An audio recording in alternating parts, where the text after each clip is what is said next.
தரணி வாழ் தமிழர்களின் இதய ஒலி தமிழன் 24.com. அரசியல் கைதிகள் என்று எவரும் சிறைச்சாலைகளில் இல்லை. நீதி அமைச்சர் கருத்தால் பரபரப்பு.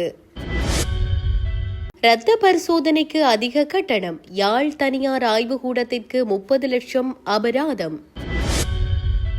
கத்தியுடன் போலீஸ் நிலையம் வந்த நபர். மனநலம் பாதிக்கப்பட்ட சகோதரன் வெட்டி கொலை. எதிர்க்கட்சியை அகற்ற முடியாது. அரசாங்கத்திற்கு நாமல் ராஜபக்ஷ எச்சரிக்கை. கனடாவில் இலங்கை வைத்தியர் செய்த தகாத செயல். கண்டனையில் காத்திருந்த அதிர்ச்சி. யாழில் குடும்ப பெண்ணின் வாழ்வை பறித்த சம்பவம். ஒருவர் கைது. முதலமைச்சர் விஜயின் ஜனநாயகன். உலகம் முழுவதும் ரசிகர்கள் கோலாகலமாக கொண்டாட்டம். தொடர்பென விரிவான செய்திகள். விடுதலை செய்வதாக கூறினாரே, அந்த நிலைப்பாட்டில் அரசாங்கம் இன்னும் இருக்கிறதா என அஜித் பி பிரேரா கேள்வி எழுப்பினார். இதற்கு பதிலளித்த நீதியமைச்சர், இந்த விவகாரம் தொடர்பான பட்டியலை தான் பலமுறை ஆராய்ந்ததாக தெரிவித்த அமைச்சர், இவர்கள் அனைவரும் நாட்டின் சட்டத்தை மீறிய குற்றத்திற்காகவே கைது செய்யப்பட்டு நீதிமன்றத்தில் வழக்கு தொடரப்பட்டவர்கள் என்றும் பல பேர் குற்றவாளிகளாக தீர்ப்பளிக்கப்பட்டவர்கள் என்றும் விளக்கமளித்தார். கடந்த கால அரசியல் சூழல்களை கருத்தில் கொண்டு சிறைச்சாலையின் நீண்ட காலமாக தடுத்து வைக்கப்பட்டுள்ளவர்கள் மீது சிறப்பு கவனம் செலுத்தப்பட்டுள்ளது. முன்னாள் நீதியரசர் துரைராசா சமர்ப்பித்த அறிக்கையின்படி கைதிகளின் தண்டனை காலத்தை குறைப்பது மற்றும் பொது மன்னிப்பு வழங்குவது தொடர்பில் உரிய நடவடிக்கைகள் எடுக்கப்படும். இந்த நடவடிக்கையானது வடக்கு, கிழக்கு, தெற்கு என நாடு முழுவதும் பொதுவானதாகவே இருக்கும் என்றும் நீதியமைச்சர் கூறினார். எவ்வாறாயினும் நீதிமன்றம் வழங்கிய தீர்ப்பை மாற்றுவதற்கு அரசாங்கம் ஒருபோதும் தலையிடாது என்றும் நீதியமைச்சர் இதன்போது கூறியதாக தெரிவிக்கப்படுகிறது. தனியார் வைத்தியசாலைகள் மற்றும் மருத்துவ ஆய்வுக்கூடங்களில் மேற்கொள்ளப்படும் சில மருத்துவ பரிசோதனைகளுக்காக அறவிடப்படும் கட்டணங்கள் தொடர்பில் பாவனையாளர் அலுவல்கள் அதிகார சபையினால் அதிகபட்ச கட்டணங்கள் நிர்ணயிக்கப்பட்டுள்ளன. இதற்கமைய முழுமையான இரத்த பரிசோதனை ஒன்றிற்காக தனியார் துணையினரால் அறவிடப்படக்கூடிய அதிகபட்ச கட்டணம் 400 ரூபாவாகும். எனினும் யாழ்ப்பாணம் பலாலி வீதி கந்தர்மடம் பகுதியில் அமைந்துள்ள தனியார் நிறுவனம் ஒன்றில் குறித்த பரிசோதனைக்காக 550 ரூபாய் வீதம் அறவிடப்பட்டுள்ளமை பாவனையாளர் அலுவல்கள் அதிகார சபை அதிகாரிகளினால் மேற்கொள்ளப்பட்ட விசேட சுற்றி வளைப்பொன்றின் போது கண்டறியப்பட்டுள்ளது. இதனையடுத்து இச்சம்பவம் தொடர்பில் பாவனையாளர் அலுவல்கள் அதிகார சபையினால் யாழ்ப்பாண நீதவான் நீதிமன்றத்தில் வழக்கு தொடரப்பட்டது. இதன்போது பிரதிவாதி நிறுவனம் தன் மீதான குற்றச்சாட்டை ஒப்புக்கொண்டதை அடுத்து குறித்த நிறுவனத்திற்கு 3 மில்லியன் ரூபாய் அபராதத்தை நீதிமன்றம் விதித்துள்ளது. மேலும் இழைக்கப்பட்ட குற்றம் தொடர்பில் பிரதிவாதி நிறுவனத்தின் சொந்த செலவிலேயே பிரதான பத்திரிகைகளில் அறிவிப்பொன்றை பிரசுரிக்குமாறும் நீதிமன்றம் உத்தரவிட்டுள்ளது. தனியார் மருத்துவமனை அல்லது மருத்துவ ஆய்வுக்கூடங்களில் சேவைகளை பெற்றுக்கொள்ளும் போது நிர்ணயிக்கப்பட்ட அதிகபட்ச கட்டணங்கள் தொடர்பில் விழிப்புடன் இருக்குமாறு பாவனையாளர் அலுவல்கள் அதிகார சபை பொதுமக்களுக்கு அறிவித்துள்ளது.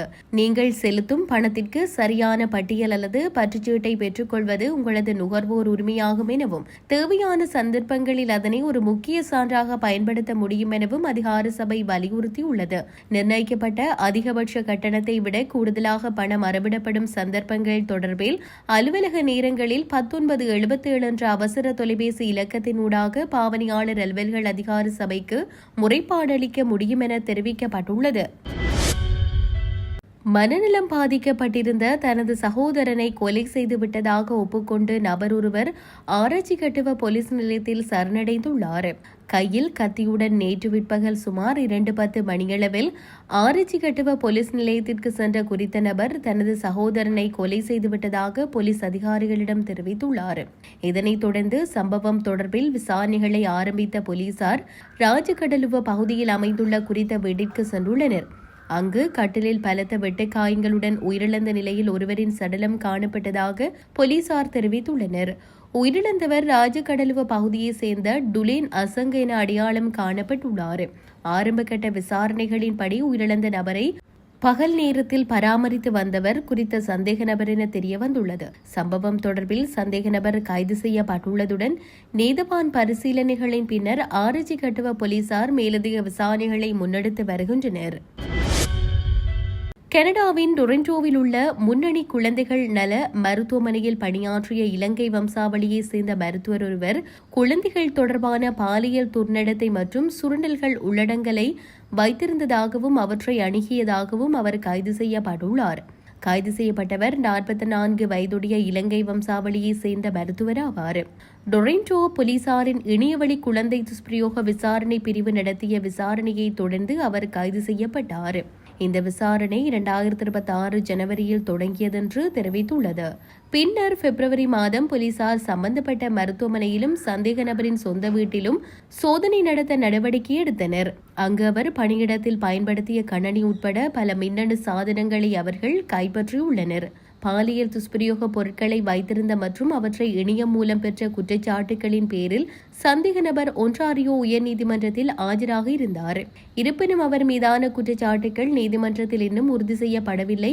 மேலும் விசாரணைகள் தொடர்ந்து நடைபெற்று வருகின்றன. இந்த குற்றச்சாட்டுகள் சந்தேகத்திற்குரிய மருத்துவரின் தொழிற்சார் நடவடிக்கைகளுடன் தொடர்புடையவை என்பதற்கு இதுவரை எந்த ஆதாரமும் கண்டறியப்படவில்லை என டொரண்டோ காவல்துறை உறுதிப்படுத்தியுள்ளது. இது தொடர்பாக அறிக்கை ஒன்றை வெளியிட்ட குழந்தைகள் மருத்துவமனை இந்த சம்பவத்தால் தாங்கள் மிகுந்த அதிர்ச்சியும் வருத்தமும் அடைந்துள்ளதாக தெரிவித்துள்ளது. விசாரணை தொடர்பான தகவல் கிடைத்தவுடன் திசாநாயக்கவை உடனடியாக பணியிலிருந்து விடுவிப்பில் அனுப்பியதாக மருத்துவமனை தெரிவித்துள்ளது. இந்த குற்றச்சாட்டுகளும் அவரது மருத்துவ சேவைக்கும் தொடர்பில்லை என போலீசார் தெரிவித்துள்ளதாகவும் மருத்துவமனை குறிப்பிட்டுள்ளது. சுன்னாகம் போலீஸ் பிரிவுக்குட்பட்ட மானிப்பாய் சுதுமலை வீதியில் நேற்று பகல் வேளையில் சுதுமலை நோக்கி பயணித்த காரொன்று அதே திசையில் சென்ற மிதிவண்டி மீது மோதி விபத்துக்குள்ளாகியுள்ளது. குறித்த விபத்தில் படுகாயமடைந்த பெண் சுன்னாகம் வைத்தியசாலையில் அனுமதிக்கப்பட்ட நிலையில் சிகிச்சை பலனின்றி உயிரிழந்துள்ளதாக தெரிவிக்கப்படுகிறது.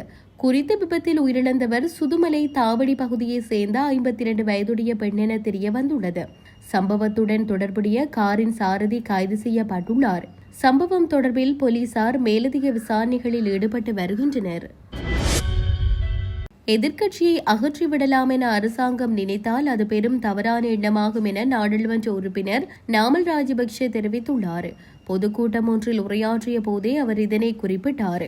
பிரதி அமைச்சர் ஒருவர் எதிர்க்கட்சியை முற்றிலும் அகற்றிவிட்டதாகவும் மீதமுள்ளவற்றை விரைவில் அகற்றிவிடுவோம் என்றும் கூறுவது ஜனநாயக நாட்டில் ஏற்றுக்கொள்ள முடியாத ஒரு கூற்று என அவர் சாடினார். அத்துடன் நீதித்துறையின் நியமனங்களை அல்லது நீதியரசர்களின் ஓய்வு பெறும் வயதை நீடிப்பதன் மூலம் அரசாங்கம் தனது குறுகிய அரசியல் நோக்கங்களை நிறைவேற்றிக் கொள்ள முற்படுவதாகவும் அடக்குமுறை மற்றும் அச்சுறுத்தல்கள் மூலம் எதிர்க்கட்சியை ஒடுக்க முடியாது என்றும் நாமல் ராஜபக்ஷ சுட்டிக்காட்டினார். முதலமைச்சர் தளபதி விஜய் நடிப்பில் உருவாகி பல்வேறு தாமதங்களுக்கு மத்தியில் ஜனநாயகன் திரைப்படம் ஒன்று பிரம்மாண்டமாக வெளியாகியுள்ளதை அடுத்து ரசிகர்கள் உற்சாக கொண்டாட்டத்தில் ஈடுபட்டு வருகின்றனர். இந்த திரைப்படம் உலகம் முழுவதும் சுமார் 8000 திரையரங்குகளில் வெளியிடப்பட்டுள்ளது. தமிழ்நாட்டில் 1000க்கும் மேற்பட்ட திரையரங்குகள், இந்திய அளவில் 3000க்கும் மேற்பட்ட திரையரங்குகள், உலகம் முழுவதும் 8000க்கும் மேற்பட்ட திரையரங்குகளில் திரையிடப்பட்டு வெளியிடப்படவிருக்கிறது.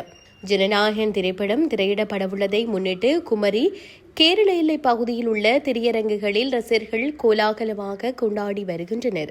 குறித்த திரையரங்கில் வர்ண விளக்குகளில் அலங்காரத்துடன் சிறப்பு இசை நிகழ்ச்சியுடன் ரசிகர்கள் கொண்டாட்டத்தில் ஈடுபட்டுள்ளனர்.